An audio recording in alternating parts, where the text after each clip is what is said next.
Hey, what is going on, everybody? Welcome to Upkick MMA, episode 325. I am Brendan. UFC Fight Night, or Noche UFC, Grasso vs. Shevchenko, dos. All right, we're going to talk about that title fight. We're going to talk about the decision there. We have a lot to get into, so real quick, before we get into that stuff, if you like this kind of thing, you like fight breakdown, subscribe to the channel so you know the next video is coming out. I do 2 or 3 videos every single week breaking down fights. Timestamps are down below if you're looking for a specific fight breakdown from this card. Okay, let's talk about it. This might go a little long, all right? So if you're not interested in this fight, like I said, timestamps are down below. Hop to the next fight if you want to talk about that. But I think it's important to delve pretty deep, not only into the actions, because we're going to do that. We're going to go round by round, talk about exactly how I scored it and how the judges didn't score it. All right. As I don't know what some of them are watching here.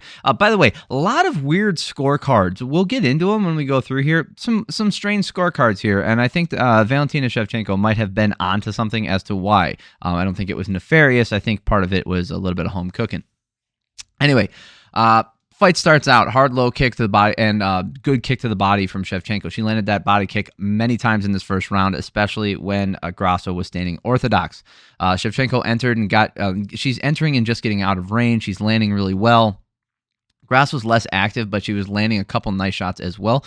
Grasso landing a stiffer jab, right? So her jabs had a little bit more pop on them, but she wasn't landing them as often. Shevchenko with the body lock trip, making it look easy.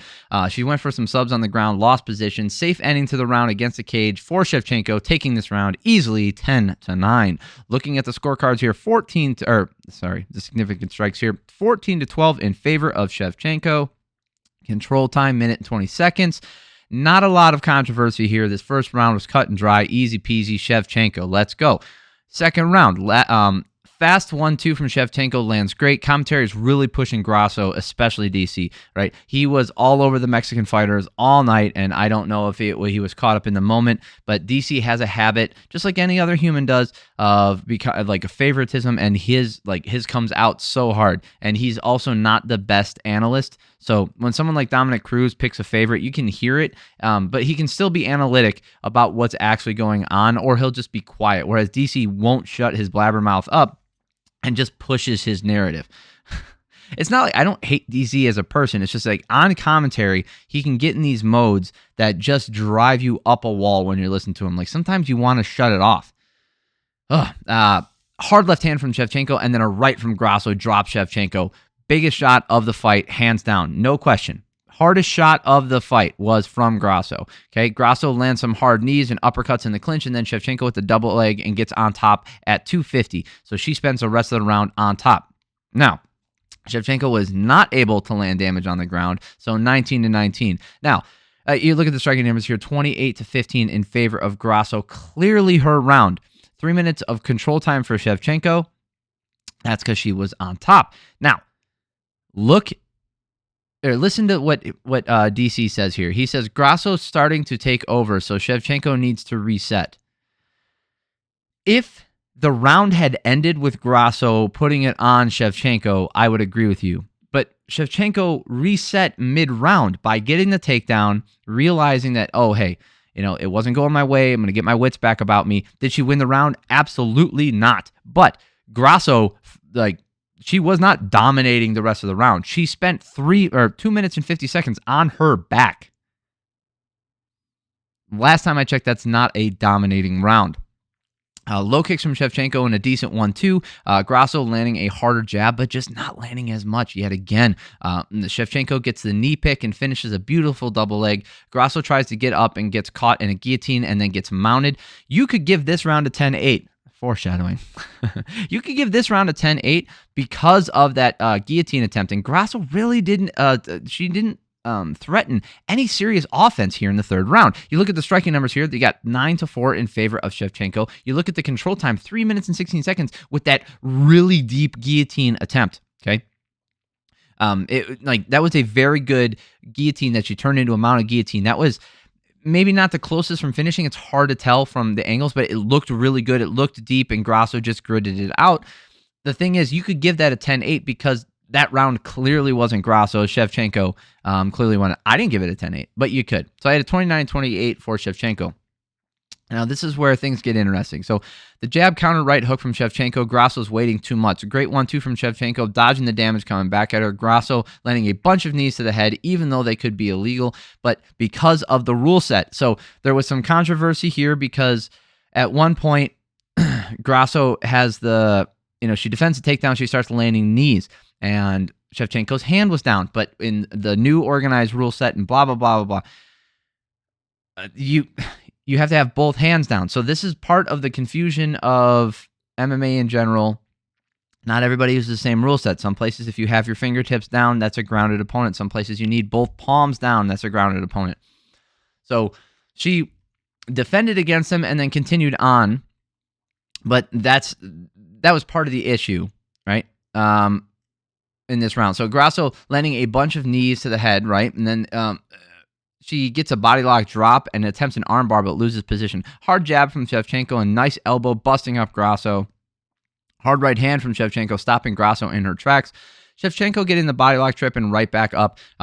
This one could be Grasso's round or Shevchenko's. I gave it to Grasso. Okay? I gave it to Grasso. It was very close. I felt like those knees, because they were deemed legal, were the difference maker, right? They both got it on the ground. Grasso got a better takedown, right? Did damage with her takedown. So I gave this round to Grasso. So I had it tied going into the last round. And then, for some reason, John Anik thought that Grasso needed to finish. I found out why. Like, apparently a lot of people did give Shevchenko that fourth round. And then, now, what's weird in this last round, focus you damn camera, the commentary is talking about the jab of Shevchenko. It's weird because it's almost, they would not shut up earlier about how every time Shevchenko would land a jab, it would be fine, but Grasso, oh man, the power differential, oh, the jab that she's landing. Meanwhile, she's getting outstruck pretty handily, I might add, when it comes to, especially for the jabs. Shevchenko, the Grasso's wobbled after some jabs and a decent connection. It could just be her body language, but it doesn't look good. And when someone's watching that, that's significant damage when your posture starts to deform, right? If you start going wobbly, your head bobbles back and forth, you misstep. Even if it's a slip, in the heat of the moment, you don't have the time to analyze, was that caused by a punch? You just have to make a flash, like a snap decision. Did that get caused by a punch? If it did, great, cool, moving on. So you count that as significant damage. Grasso's wobbled after those things, and then Grasso with this half-ass leg grab, can't get it. Shevchenko attempts a head and arm throw, so stupid, and then ends up getting her back taken. And then, with the last minute and a half, I think it was a minute and a half. Yeah, almost exactly. So for 3.5 minutes of that round, Shevchenko outstruck Grasso, did more damage, significantly more damage. And in the last minute and a half, Grasso, you can call that a submission attempt, sure, but it was, very little threat. There was almost no time left, and she essentially just had control in that last round. If you go off of damage, Grasso takes that. Grasso doesn't take that last round. She didn't do more damage. Okay, Shevchenko did more damage in that last round. In the heat of the moment, I gave it to Grasso. I actually had Grasso winning this fight. Okay, in the heat of the moment. But that was my bias, and I just I gave her round 4 and round 5. If you go off of damage, it should be Shevchenko's. But like I said, I'm not perfect. Nobody is, and I gave this fight to Grasso. Now, the scorecards are red. 48, it's a split decision. 48-47, Grasso. 48-47, Shevchenko. And then the weirdest one, 47-47, making it a split draw.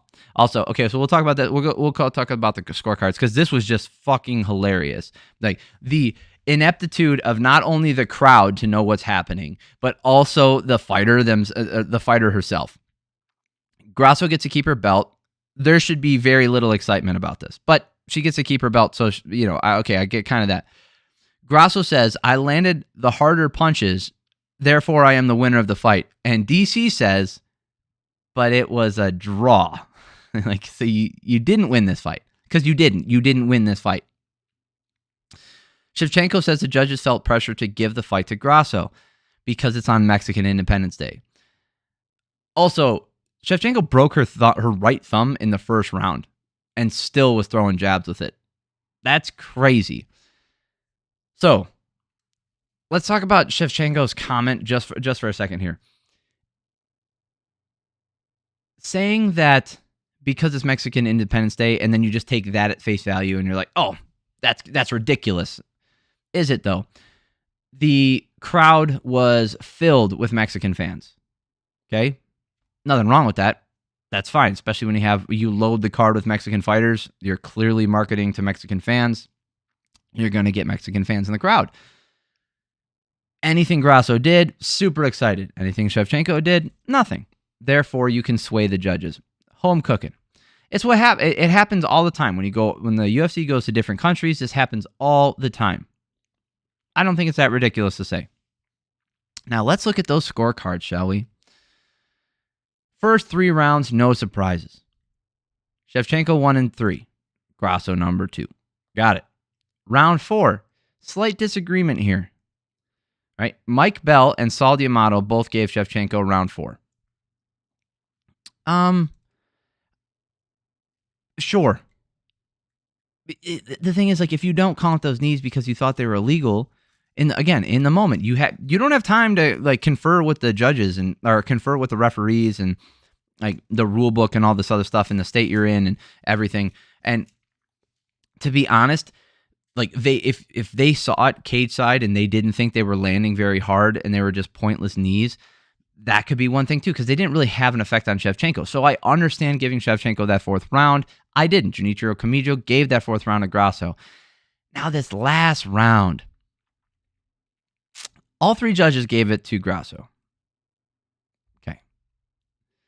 But Mike Bell gave this round a 10-8 in favor of Grasso. Let's go back. Oh, and then Anik tried to run bat cleanup here for him, and he's like, well, Mike Bell, he's an experienced guy in this, but I just don't understand this. He has defended Mike Bell quite a bit, and I don't get it. I've heard that Mike Bell, maybe it's because Mike Bell's open or whatever. Just because you're open about your decisions doesn't mean that you make a good one. So can we not hold him in such high regard as he's above reproach? Because clearly he makes mistakes. This was a mistake, hands down. There is no way this was a 10-8 round. Alexa Grasso gets outstruck for 3.5 minutes of a 5-minute round. In the process of getting taken down, reverses position and gets dominant position, but does little to no damage on the ground. Actually, she landed 1 ground strike in 1.5 minutes. So no damage was added onto that. It was just positional control. And if you look at the rules, positional control clearly falls under damage. So it's really about that submission attempt. How close do you think she was to submitting Shevchenko? And this is why I will refer you back to round 3. Remember how I said you can give that round a 10-8 for Shevchenko? You want to talk about the home cooking maybe affecting the judging and how this is going? In round 3, Shevchenko had a guillotine so tight that Grasso had to go to her back to defend it. And in the process is being mounted guillotined. And it's so tight for so long that her face changes color and they can't move. She can't get out of it. But it's in the middle of the round in which there's time to finish it. Not a lot of excitement for that, is there? Because the Mexican fighter isn't winning in this moment. So the pro-Mexican crowd isn't going to be super excited. In the last round, Grasso gets the back as the round's coming to an end, and she's attempting a rear naked choke, which, to be honest, wasn't that close. Like, you can hem and haw and make all this. It wasn't close, right? She was not close to finishing the fight with. It wasn't deep under the chin or crushing the face or making Shevchenko squirm. None of that. And even if it was, so I'm just saying it wasn't, but let's say it was. Let's say it was a close submission attempt. Can you not you have to have consistency. This is what Dominic Cruz was talking about. Why was that third round not a 10-8 for Shevchenko? That was arguably a more dominant round. Let's look at the third round versus the fifth, right? Shevchenko outstrikes her by 5 strikes. That's not the significant part. The significant part is that she's on top for 3 minutes and 16 seconds and gets a guillotine attempt that was locked in for, I didn't time it, but like well over 10 seconds, probably closer to 20 seconds of that 3 minutes. So Grasso was fighting off a fight-ending guillotine for over 10 seconds of that round. In a position where it could be ended if she made any move the wrong direction, or just she could have given up there. Whereas Shevchenko in the last round also outstruck Grasso for 3.5 minutes, spent only with Grasso getting dominant position for only 1.5 minutes, and attempting one submission near the end of the fight and not getting nearly as close as Shevchenko did. So you tell me why Grasso gets a 10-8 in round 5 and Shevchenko doesn't get a 10-8 in round 3. Or vice versa. Why did you give Shevchenko a 10-9 but not Grasso a 10-9 in round 5? Same, different question, same concept here. So let me know what you guys thought. To be fair, I scored it for Grasso when I scored it live. It's not a robbery to have Grasso winning. It's not a robbery to have Shevchenko winning. The rounds they're pretty close, right? 1 through 4, I thought round 4 was relatively close apparently. I thought Grasso won that round. I thought those knees landed pretty well. And then the slam with the takedown, I gave that a lot of credit. I thought Grasso, and she outstruck her in this round, I gave it to her. Round 5, you could even give round 5 to Shevchenko because the damage she did, which shows you how bad a 10-8 is in this round. Oy. Well, we've spent 17 minutes talking about this fight. Let's oh boy. We're not going to talk about future fights. Let's just hope they rematch this one. I'm really not interested in it anymore. Like, let's talk about I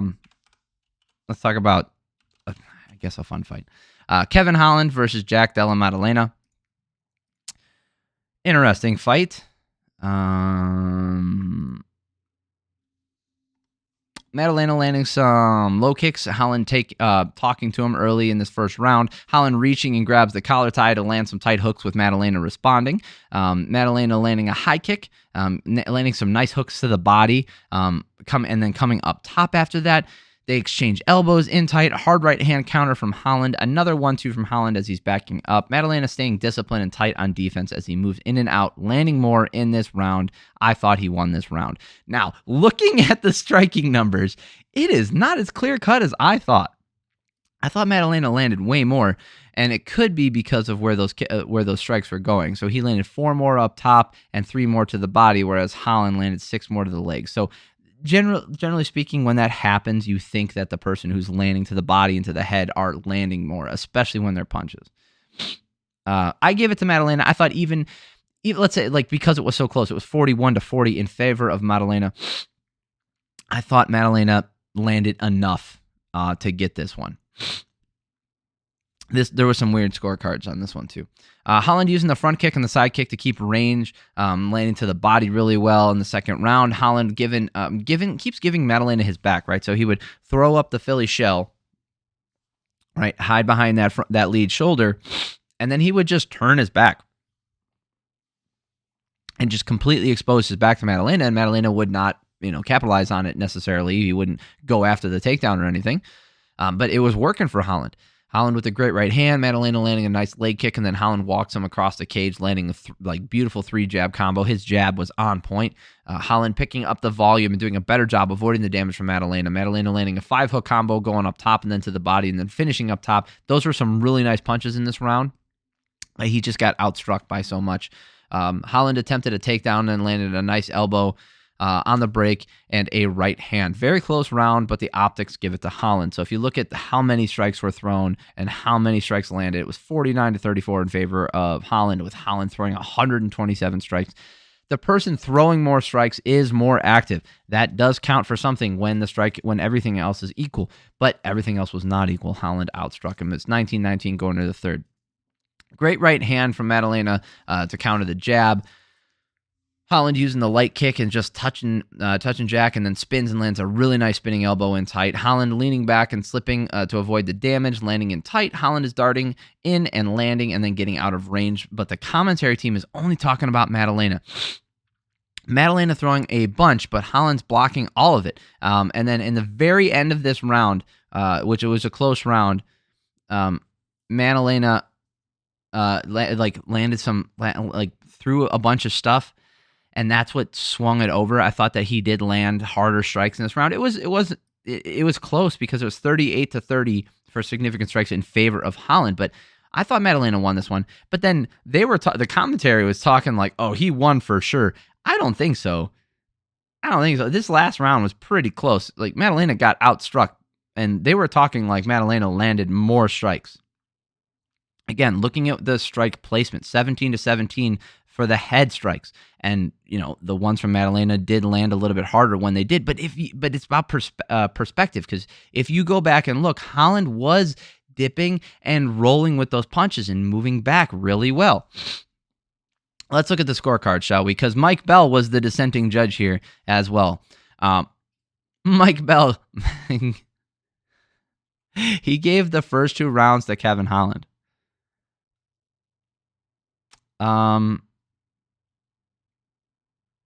Okay. First 2 rounds. How did he give the first round to Holland? I don't think Holland landed the better strikes in that first round. And he was back. That was Maddalena's best round.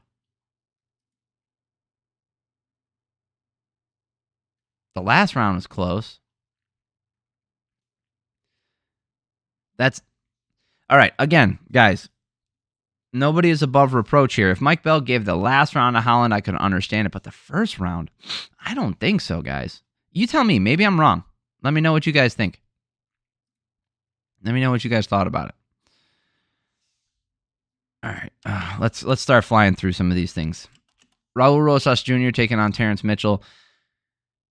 I'm not even going to bring up the stats. Both guys swinging like crazy. Mitchell's landing some big right hands, and then Rosas lands a huge left hand that puts Mitchell down. Then he gets to mount, and they gave Rosas a main card fight against an easier opponent, and he got a win. Good for him. I mean, the kid is good, absolutely, but he's one of those guys where the UFC keeps pushing him. They keep pushing him, and he clearly has holes in his game. Does it mean that he can't win? No, but it's gonna be interesting when they start doing this and they start shoving him in there. Like, are you gonna? I called this ahead of time. Like, we could be very, very well looking at another Sage Northcutt here. Sage Northcutt had a very similar start. Daniel Zellhuber versus Christos Giagos. First round was real fun to watch. Second round was going pretty well too. It was fun to watch. Giagos landing the right hand to start. Giagos landing the left hand, and more down the stretch, rocking him. They are exchanging at range, with Giagos striking into range and landing the better shots, clearly winning this first round. 26-12 for significant strikes in favor of Giagos. 10-9, easy. Zellhuber doing a better job keeping the range in the second round with the front kick, not landing any real hard shots early. Zellhuber lands a really nice hand right as I was writing that, and a decent uppercut that staggered Giagos a little. Then a nice right hand from Zellhuber. Then he gets an anaconda choke when Giagos attempts a takedown. So excellent fight from Zellhuber. Working through that the adversity in that first round to come back and win it in the second. Beautiful fight from him. Fernando Padilla versus Kyle Nelson. Interesting fight. Nelson with the hard low kick and a nice body kick. Hard jab from Nelson staggers Padilla. Padilla's landing some nice jabs and a decent right hand. Padilla was trying to spaz out and land a bunch of shots in tight, and Nelson is just waiting and countering, and Padilla threw more and landed more in this first round, is how I felt. And if you look at the striking numbers here, they're super close. So it's not... Again, optics. I thought Padilla landed more here, and even if he didn't land, he did land more. So 26-25. If you look at how many he attempted, 82-50. Again, just because you missed them doesn't mean they don't count for something. And when a fight's super close, general offense does count for something. It does mean you're trying to actively finish the fight. So I'm comfortable giving Padilla that first round. Second round here, hard kicks from Nelson to the body and to the leg, hard right hand from Nelson, then a left high kick, and Padilla's hurt but firing back. Low kicks are adding up and right hand landing for Nelson. Smart, patient round for Nelson, 19-19, clearly doing more damage and finding his range, 30-22 for Nelson for the significant strikes. Last round here. Big right hands landing for Nelson. Padilla landing a low kick. Kick to the nuts for Padilla. That was great. That was the second time that he did it. Nelson is pushing forward now. Padilla landing a front kick to the body. Nelson gets a takedown. Nothing, doesn't do anything with it, and they fire away to the end. Nelson landed more in this last round, but a judge is able to, I think a judge might be able to give that to Padilla in the last round. I didn't. 27-24 for the striking numbers. You look at the control time, nothing really to be said there. And then looking at the scorecards here, interesting. Saul D'Amato gave the first round to Kyle Nelson. So looking at the strike, initially when I heard this, I was like, you got to be kidding me. How did they give him that first round? But then going back and looking at the striking numbers, they're closer. So this is not a horrible scorecard. Okay, not a horrible scorecard. Odd.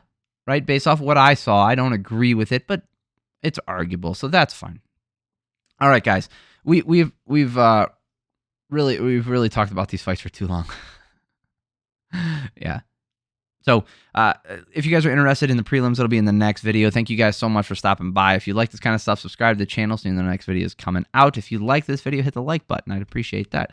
If you're interested in any of my past stuff, go check out the rest of my channel. If you're looking for any past events, I probably have a companion piece. If it happened in the last couple of years, I'll have fight breakdowns. So if you're interested in that, go check them out. Peace. Love you guys. Have an amazing week.